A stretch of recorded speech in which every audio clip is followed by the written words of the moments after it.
సినీ కార్మికుల సమ్మె 17 రోజుకు చేరుకుంది. అంతా సెట్ అయిపోయింది. ఇటు నిర్మాతలు, అటు ఫెడరేషన్ నాయకులతో చిరు మాట్లాడిన తర్వాత ఫిలిం ఛాంబర్ జోక్యంతో సమస్య పరిష్కారం అవుతుందని ఊహించారు. కానీ ఊహించని విధంగా సీన్లోకి తెలంగాణ ప్రభుత్వం ఎంటర్ అయింది.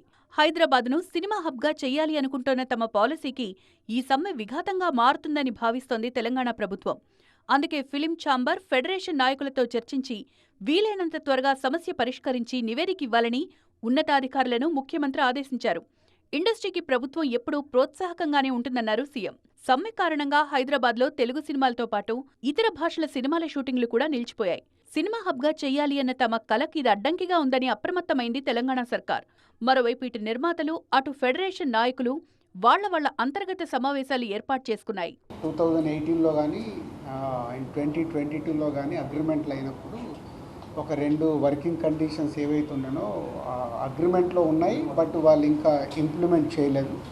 ఆ 2 కండిషన్స్ని ఇంప్లిమెంట్ చేస్తూ ఇప్పుడున్న సినారియోలో వర్కింగ్ కండిషన్లో ఇంకొక 2 వర్కింగ్ కండిషన్స్ ప్రొడ్యూసర్స్ అడగడం జరిగింది.